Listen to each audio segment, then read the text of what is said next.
The world keeps on changing, and there are places where people want to be independent.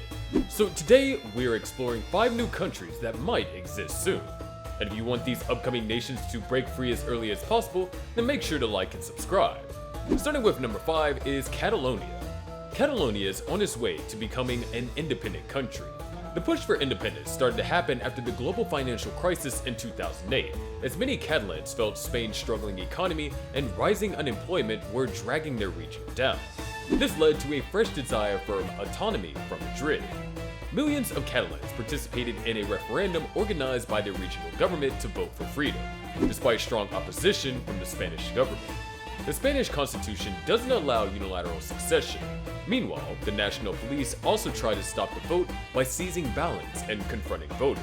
But because of people's strong efforts, the referendum went ahead, and independent supporters were able to win by a good margin. After the referendum, Catalan Regional President Carles Puigdemont declared independence, but soon suspended it to initiate negotiations with the Spanish government. This move was influenced by unexpected reactions from both the Catalan business community and the international nations. Although the independence movement anticipated more international support, most countries treated it as an internal Spanish conflict, while offering no support. The internal response was also not good enough. Major Catalan companies, including banks, relocated their headquarters to other parts of Spain, while fearing economic instability and exclusion from the European Union. These moves indicated real concerns about the future of an independent Catalonia, which contributes about 20% of Spain's GDP with just 1/6 of its population. In response to the suspended declaration, Spanish Prime Minister Mariano Rajoy tried to clarify his position. He offered a response to negotiate by extending the deadline, which eventually left the situation unresolved. And now, if Catalonia formally declares independence, Spain may suspend its autonomy, leading to more conflict. But if this thing doesn't happen, Rajoy faces difficult choices, including potentially renegotiating Spain's structure or taking harsh measures that could fuel separatist sentiments. And number 4 is Republika Srpska. Milorad Dodik is the leader of Republika Srpska, which is one of Bosnia-Herzegovina's main political regions. But Milorad doesn't believe in the unity of Bosnia-Herzegovina and shows little respect for those who do. He even claims that a referendum on independence can't be stopped, especially after the violent separations of Kosovo and Montenegro from the Balkans. Unlike resource-poor Kosovo and Montenegro, Republika Srpska attracts many investors, similar to how Kosovo and Montenegro did after gaining independence. Dodik even claims that Republika Srpska does not need a United Nations seat to prove itself as an independent nation.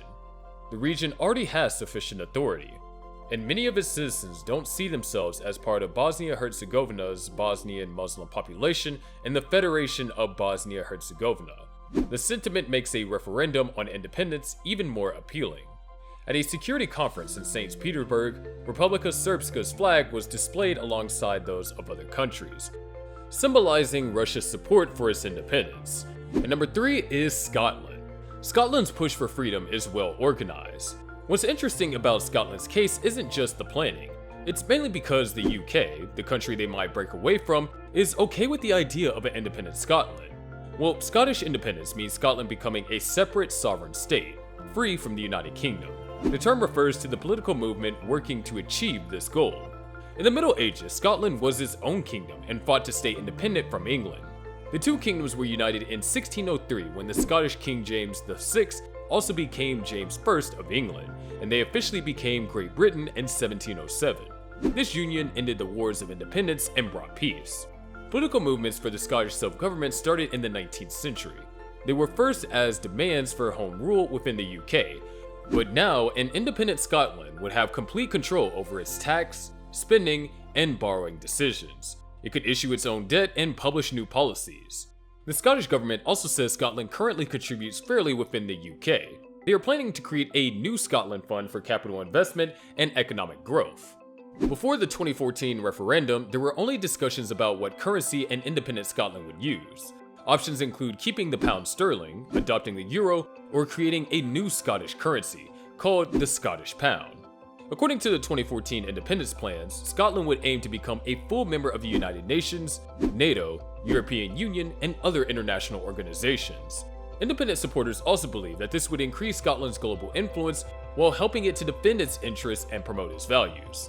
Similarly, Scotland could even establish embassies around the world to promote its international presence and advocate for its interests. But that's not all, as there's 2 more regions left, and if you want to know more about them, then make sure to hit that subscribe button and keep watching. Number 2 is Bougainville. Bougainville is a Pacific island with a population of only 300,000 people, yet it dared to challenge one of the most invincible resource-hungry mining corporations. Despite the incorporation of Bougainville into Papua New Guinea, the region has been pushing for independence for a long time, as 98% of their population voted for freedom in the year 2019. But the COVID-19 pandemic put a break to these efforts towards gaining independence.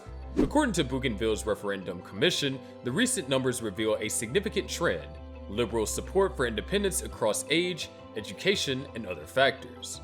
It can be said that this event is historical, not only because it could potentially help in the creation of a new country, but also because it symbolizes one of the most significant requirements of a peace deal made some 18 years ago.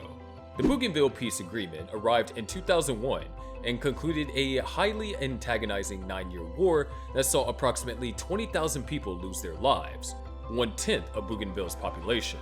Bougainville potential independence means that the entire region will be affected in more than one way. It is also a show of affirmation to other self-determination movements in the Pacific world, such as in New Caledonia, which had its second independence referendum in 2020. Political considerations also include matters of geopolitical interest. The referendum takes place in a time of expanded strategic interest among Pacific traditional allies: Australia, New Zealand, USA, as well as the United Kingdom, France, and Japan. It is also argued that China might look for leverage on an independent Bougainville. A Bougainvillian leader noted that Chinese attempts to establish ties with Bougainville's political establishment have gained momentum in recent years. China's interest in Bougainville revolves around 2 main objectives: strengthening its diplomatic clout in the Pacific Island countries, to curtail the support for Taiwan, and to acquire natural resources such as fisheries and mineral resources. It is easy for policymakers in Canberra, Washington, and Wellington to independent Bougainville for today's concerns, which include narratives of depth-trap diplomacy. But they should not do this, as it downplays the importance of the local and resilience of the Bougainvillian people. Thus, advice provided to Bougainville in this increasingly disorderly and disruptive international environment cannot merely be based on assumptions. The way forward for Bougainville will be tough, and the country will depend on its strategic partners, especially New Zealand and Australia. And for the last one on our list, Somaliland. Somaliland is a country located in the Horn of Africa that has a broad coastline at the Gulf of Aden and is bordered by Ethiopia to the southwest and Djibouti in the northwestern side. Somaliland's stated history comes from 1991, when it separated from the Somalia capital, Mogadishu, and declared independence. The nation has yet to gain independent status as a country, but has been recognized by no other foreign country since that time. Nevertheless, it is believed that there is a number of good indications that change may be coming. Recent reports portraying the improved conditions of the state of Somalia have indicated the possibility of diplomatic settlement. Indeed, in 2007, the EU and the AU held talks with the remnant of the government of Somalia and Somaliland, setting an interesting precedent for full recognition. Sundberg does not seem to view Mogadishu's stance on Somaliland's independence and his condemnation of the preceding negotiation as an impediment to fully understanding Somaliland's continued search for sovereignty. The Somaliland government tries to prove that they are fulfilling the criteria of a sovereign democratic state by being able to hold free and fair elections, their currency having security forces in which many Somalilanders serve, and their passports. It also argues that its case for sovereignty is consistent with the principles adopted by the African Union and its antecedent, the Organization of African Unity, in support of the preservation of borders from a colonial era. Other analysts also point to the ethnic differentiation of the Somalilanders to be primarily from Islamic, contrasted with that of Somalis.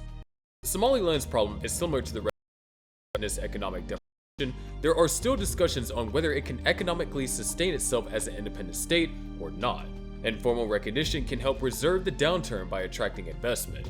It is difficult to perceive Somaliland as an independent state since a foreign state has not recognized it yet, but that doesn't put the brakes on their lookout for complete freedom. With that being said, let us know what you think about these 5 countries that might appear on the world map in the near future. Do you know how the international dateline works? Well, you can find out now in this video. Don't forget to drop your comments